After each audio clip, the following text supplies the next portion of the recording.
Personal story segment tonight, as the new polling indicates, Governor Christie of New Jersey is not in double digits anywhere. However, he's campaigning furiously. I talked with him late last week. So I've been watching your campaign fairly closely. You're running a good campaign. You're feisty, you know, you're not a phony politician. And I submit that if Donald Trump were not in a race, you would be much higher in the polls. Because even though you're a straight shooter and flamboyant, he's ultra flamboyant. Am I wrong? I don't think you're wrong. You know, I think there's a lot of people who currently feel like they want to support Donald, who, if he wasn't in the race, would be supporting me. But, you know, we'll have to keep working on that and try to bring some of them over, and I think we will over the course of time.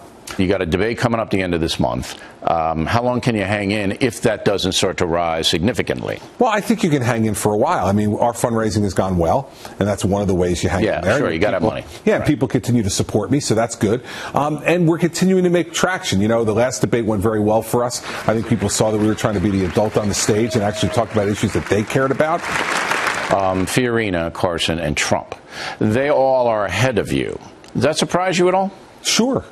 Yeah, I mean, I think it surprises everybody. I don't think anybody went into this year thinking like, okay, if Trump, Fiorina, and Carson get in, they'll be 1, 2, and 3. Yeah. But you know, it's so early, Bill. But what do you attribute that to? Anger.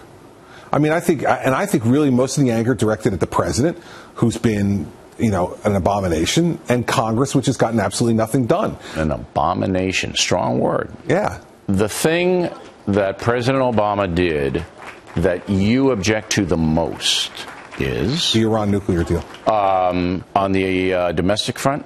Obamacare. It should not be a federal issue.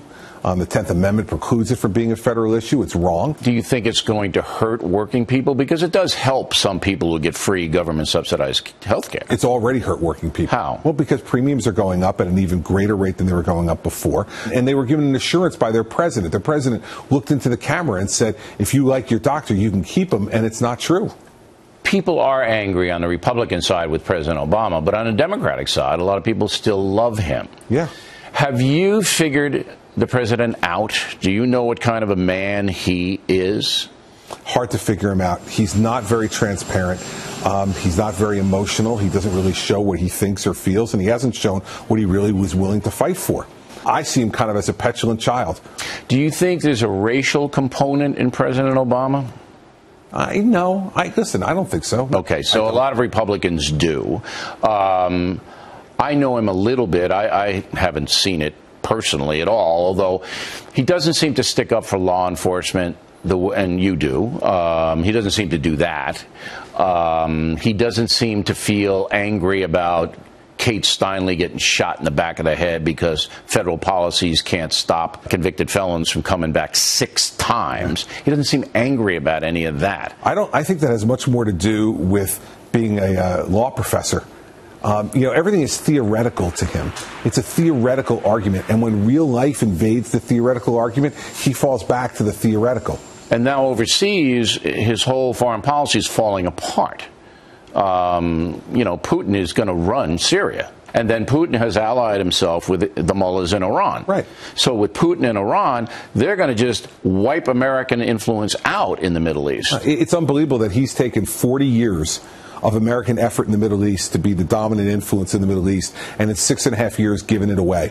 Why did President Obama do that?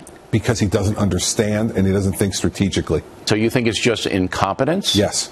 Colonel Peters, who works for us, says it's cowardice. Do you think President Obama is a coward? I don't think he's a coward. I just think he does not like confrontation. He's a smart guy. You'd admit that, right? Sure. He has to understand that his policy of pulling all American troops out of Iraq led to the rise of ISIS and the current crisis we have now in Europe with the migrants, Putin in Syria. All of it happened in a domino fashion because of his mistakes. Of course, but he doesn't believe that. Well, how can he not? He believes it's based on George W. Bush's mistake as he sees it. But then he's not a very smart man, is he? No, I think he's partisan.